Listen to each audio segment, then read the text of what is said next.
Pas facile. Ouais. Ben, même mon fils, parfois, quand je crie un petit peu trop, il pleure. Parce qu'il a peur, je ne sais pas. Regarde ton portable, tu viens de recevoir un SMS.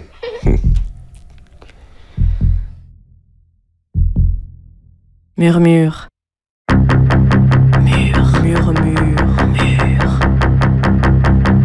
Murmure.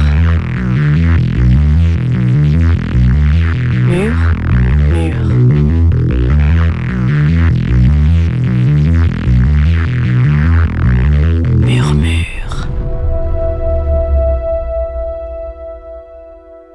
C'est mon coin. C'est mon paradis. Et bien sûr, chaque fois que je suis dans ma chambre, il faut que mon petit pépère vienne près de moi. Mon petit Marley. Là. Mais il faut ramitueux, hein, chien. Ah ouais. Moi j'aime bien, c'est quand il fait des souris, on voit ses dents là. Allez, arrête.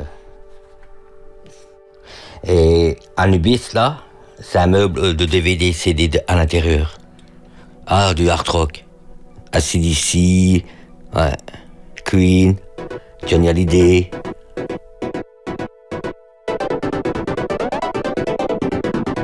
Je m'appelle Vasquerun Thierry, j'ai 49 ans. Moi, au fait, tout dépend comment je me lève au matin. Si je suis bien luné, ça va. Regarde, comme aujourd'hui, je me suis levé, j'ai pris mes médicaments, j'ai bu 4 cafés, j'ai mangé 3 biscottes, que ça j'arrive à digérer. Puis j'ai attendu 8 heures, j'ai été chercher une piscine pour mon fils, pour quand il revient dans 2 jours. Puis j'ai regardé mes séries que j'avais enregistrées. Angélique s'est levée vers 11 heures. Je lui ai demandé si elle voulait venir avec moi au magasin parce qu'elle avait une promotion pour l'instant à l'Intermarché. 2 kilos de moules plus 2 kilos offerts.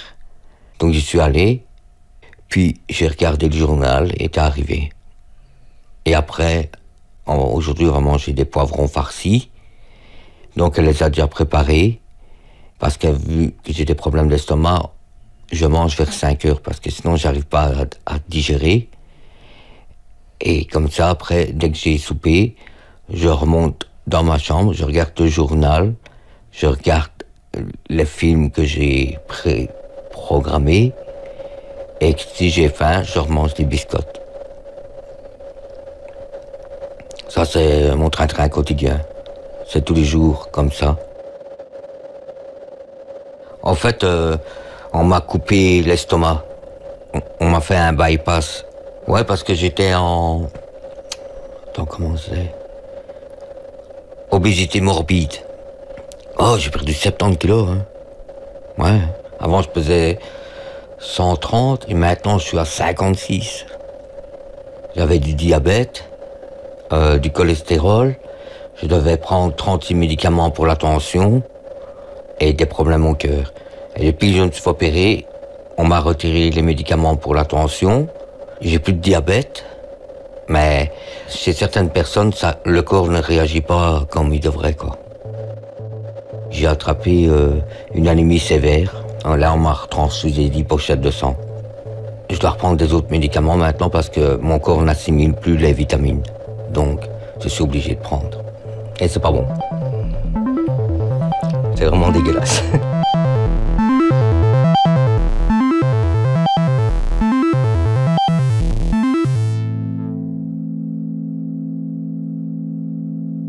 En fait, moi, je suis arrivé à la formation Prélude.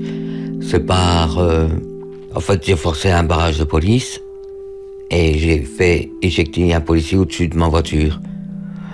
Donc, après, je suis passé au parquet et le policier, lui, il voulait pas m'envoyer en prison. Lui, ce qu'il voulait, c'est que je prenne acte comme quoi j'aurais pu le tuer ou avoir des conséquences plus dramatiques. Donc il a dit au juge qu'il portait pas plainte et il m'a pas demandé les frais d'hospitalisation et tout. Le procureur a demandé une médiation et là il m'a envoyé à Prélude pour 60 heures.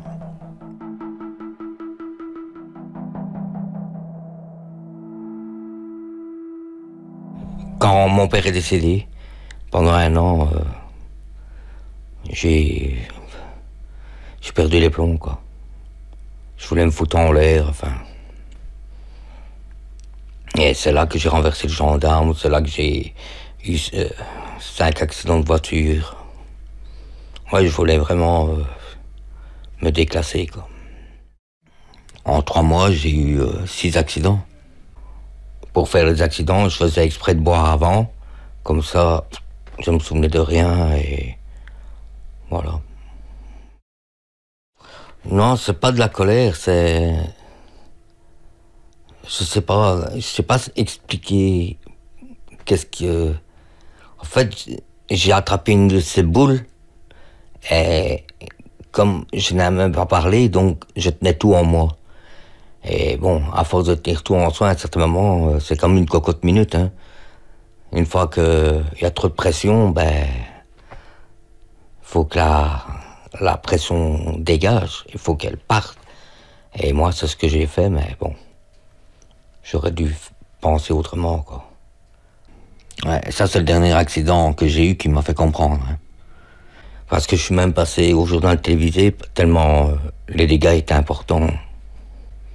Ouais, ils ont dû découper la voiture, ils m'ont réanimé sur place et tout. Ils m'ont enfoncé une aiguille dans le cœur, là. J'ai eu le bassin fracturé, la colonne qui a bougé, la cage thoracique défoncée. Je boite parce que ils ont remarqué seulement 2 mois avant le confinement que j'avais les ligaments postérieurs croisés et déchirés, quoi.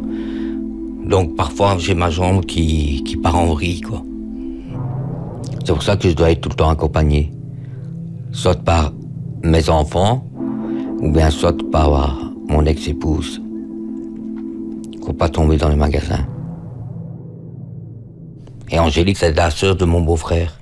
On est sortis comme ça bêtement, quoi. Et on s'est mariés bêtement, elle était, hein. C'est parce que... Donc elle a avoué à sa mère qu'elle était enceinte. Et puis, sa mère a dit, wow, ça fera qu'un bâtard de plus. Et moi, je voulais pas qu'on appelle ma fille bâtard. Donc j'ai dit, Angélique, viens, on se marie et on les envoie la merde. Et voilà. C'est comme ça qu'on s'est mariés. Il y a eu des cassures quand je me suis retrouvé en détention, hein. Ouais, elle avait pas facile, elle avait les enfants, donc elle venait pas, quoi. On est divorcés, on s'entend beaucoup mieux maintenant que quand on était mariés. Ouais, parce que bon, c'est déjà bien, c'est mon ex-femme, j'ai eu les accidents et tout ça, et maintenant elle m'en veut plus, quoi. Parce que je suis moins impulsif et tout ça. Elle est pas obligée de m'accepter chez elle pour dormir. J'ai mon domicile chez mon frère. Mais elle préfère parce que mon frère, il est encore plus fin que moi. Il sera pas à me rattraper, rien. Mais là aussi, pendant que moi j'étais dans une mauvaise passe, elle aussi, elle a fait une mauvaise passe. Avant que moi j'ai mon dernier accident, elle aussi, elle a fait une tentative de suicide. Et elle a compris aussi que ça ne servait à rien. Mais regarde, si elle avait réussi, moi, 1 mois après, je faisais la mienne. Et quoi, nos enfants, ils auraient été où? Faut penser aux personnes qui sont encore avec nous, qui tiennent à nous. C'est pour ça que maintenant on parle beaucoup avec nos enfants, leur dire s'ils ont des problèmes, d'en parler direct, parce que après...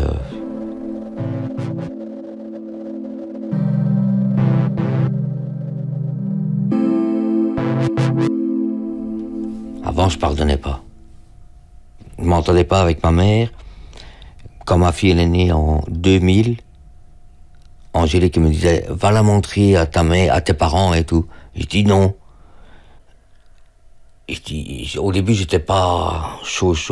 Après, je dis ouais, viens, on va quand même aller lui montrer. Et ma mère, elle a été contente de la voir. Et puis, 1 mois après que je lui ai montré, elle est morte. Et là, j'ai dit merci à Angélique parce que, bon, elle a insisté et comme ça, ma mère a vu sa petite fille, quoi. J'ai un de mes frères qui est à la prison d'Arlon qui a ramassé une perpétuité. J'ai un de mes frères qui est décédé. J'ai ma sœur qui vient encore demain pour que je lui montre comment on fait les paiements avec son GSM. Mon autre frère qui habite plus bas que chez elle, ça va. J'ai un de mes frères qui est au Luxembourg, ça va très bien. L'autre, il habite à Arlon, ça va très bien. Ben bon, on est 11, j'ai 6 frères et 4 sœurs, ben on a tous été placés, quoi. Nous, on a été placés par le juge à l'âge de nos 3 ans. On a été mis enfants en danger. Puis j'ai commencé à fuguer vers 11 ans. Et là, je retrouvais mes parents.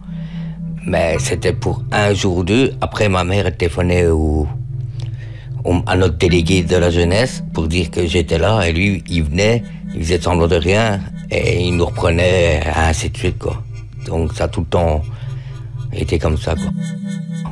Elle était d'accord de nous prendre 2-3 jours et après, elle nous remballait, quoi. Ben, on s'est tous sentis rejetés, hein. Chaque fois, on se sentait trahir, quoi. Comme si on dérangeait, quoi. Donc, fallait pas faire des enfants, alors, hein. C'est... Mais bon. Si on a été placé, c'est qu'il y avait une bonne raison, donc... Et j'ai pas envie de savoir exactement le pourquoi. En fait, j'ai été placé au Sacré-Cœur à Marchienne-d'Auchery. Donc mes parents venaient pas me voir. Il y a personne qui venait me voir. Et il y avait une éducatrice, Myriam. Elle a téléphoné à sa mère en expliquant que j'avais personne qui venait me voir et tout ça. Enfin, elle a demandé à sa mère pour voir si je pouvais aller un week-end pour me changer les idées. Et depuis lors, donc, toutes les vacances, sa mère venait me chercher au Sacré-Cœur et elle me ramenait. Marguerite. Ouais, c'est ma grand-mère adoptive. Alors, elle avait tout un verger. Il y avait tous des bois autour ça lui appartenait. Il y avait des étangs. Et on allait faire cueillir des myrtilles, des framboises. Et ma grand-mère, elle me faisait de la confiture. Elle avait 80 et des ans. Elle venait me voir à Andenne. Elle partait d'Anvers à 6 h du matin pour arriver à la première visite. Elle rentrait, il était tard aussi. Je lui avais pas dit pourquoi j'étais tombé.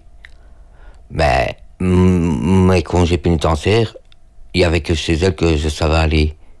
Donc, quand tu es en prison, congé pénitentiaire, il faut qu'il y ait une assistance sociale qui passe pour expliquer. Et là, l'assistance sociale, elle lui a demandé si elle savait pourquoi j'étais tombé en prison. Alors ma grand-mère, elle lui a dit, ben oui, mon petit-fils, il me l'a dit, c'est pour les amendes pénales et tout ça. Et puis elle a dit, non, c'est pas pour ça. Elle a expliqué tous les faits que j'avais fait, quoi. Elle me l'a bien dit, quoi. Elle m'a dit, c'est pourquoi encore t'étais tombé? Je dis, ben c'est pour les amendes pénales et tout ça, hein. Je pensais que c'était pour autre chose, parce que l'assistance sociale m'a tout dit, hein. Et elle m'en a jamais voulu, quoi. Donc j'avais été faire un cambriolage, et dans la maison on a trouvé des armes. Moi, en sachant bien que j'allais faire des conneries, donc j'ai préféré vendre l'arme.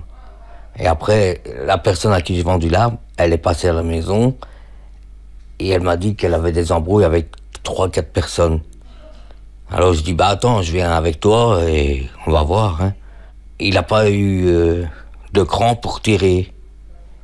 Et moi, j'ai pris l'arme et j'ai tiré dans le tas pour défendre mon ami. Puis les gendarmes sont arrivés, ils m'ont arrêté directement.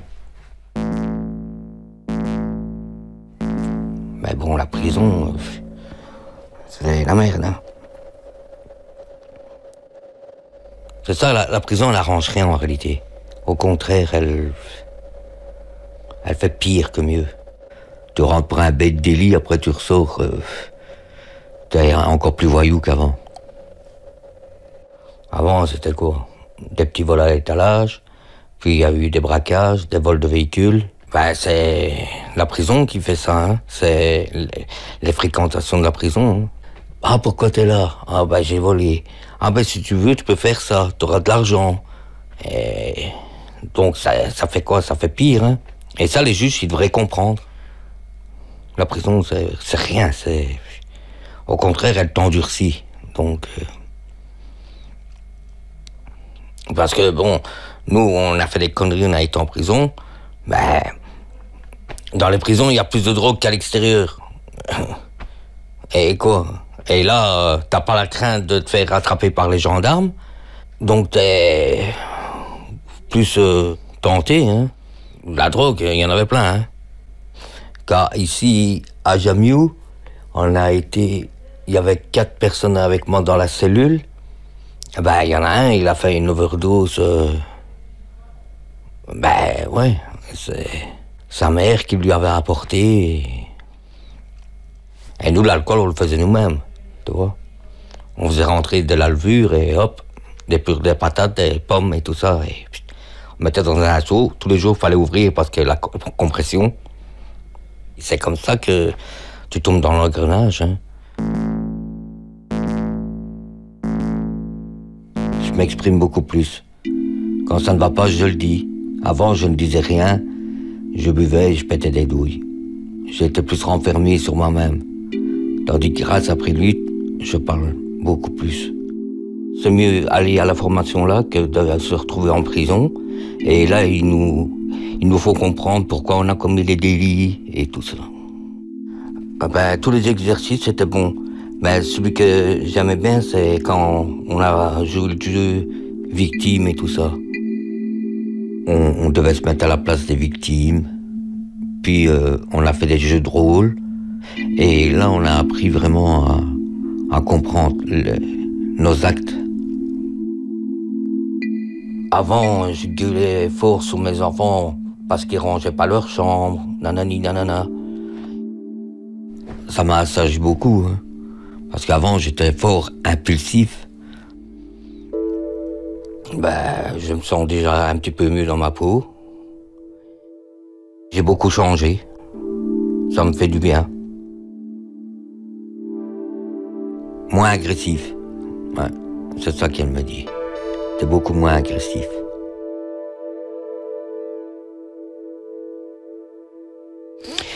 Là, c'est le nom de ma petite fille, qui est née il y a 2 mois. Alors maintenant, je vais marquer sa date de naissance, et ici, je vais me faire un poignard. Ouais. Ça, c'est pour les gendarmes, parce que bon, je n'aime pas. Et j'en ai plein. J'adore les tatouages. J'en ai pas loin de 60. Bah, ça va par rapport au parrain de ma fille qui en a 500 et des. Mon premier, j'avais 11 ans. Je l'ai fait à l'aiguille. Enfin, c'est mon père qui me l'a fait, quoi. Après, il faut aimer, hein. Alors, ce que j'aime bien, c'est la moto, les fêtes, mes enfants, mon chien et ma famille. Ah, ce que j'aime pas, l'injustice. Ouais, ça c'est un truc qui me révolte. Et le racisme, ça je n'aime pas non plus. Mais bon, on vit dans un monde comme ça où il y a le pour et le contre, hein. Mais bon.